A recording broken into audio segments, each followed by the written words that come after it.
एक समय की बात है, एक युवक अपने पिता के साथ रहता था। उसके पिता बहुत साधारण जीवन जीते थे, लेकिन अनुभवों से भरे हुए इंसान थे।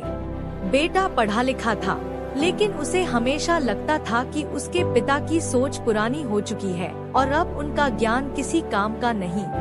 एक दिन पिता बहुत बीमार हो गए और उन्हें एहसास हुआ कि उनका अंत नजदीक है। उन्होंने अपने बेटे को पास बुलाया और कहा, बेटा, मैं चाहता हूँ कि तुम मेरी एक आखिरी बात मानो। बेटा भावुक हो गया और बोला, बोलिए पापा, आपकी हर बात मानूंगा।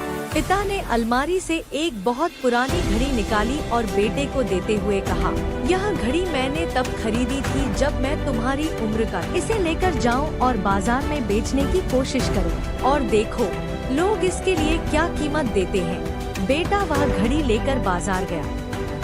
वहाँ पर एक दुकानदार ने उसे देखा और कहा, यह पुरानी घड़ी है, मैं इसके 200 रुपए दे सकता हूँ। बेटा वापस आया और पिता को बताया। पिता ने मुस्कुराते हुए कहा, अब इसे एक पुराने घड़ियों के शौकीनों के पास लेकर जाओ। बेटा वहाँ गया। उस संग्रहकर्ता ने घड़ी को देखा, आंखें चौड़ी हो गईं। यह तो दुर्लभ घड़ी है, मैं इसके 1 लाख रुपए तक देने को तैयार हूँ, उसने कहा। बेटा हैरान होकर वापस आया और सब बताया। पिता ने बेटे का हाथ पकड़ा और बहुत शांति से बोले, देखा बेटा, जब तुम किसी गलत जगह पर होते हो तो लोग तुम्हारी कीमत नहीं समझते, लेकिन जब तुम खुद को सही जगह प्रस्तुत करते हो तो तुम्हारी असली कद्र होती है। इसलिए कभी खुद को किसी की नजरों से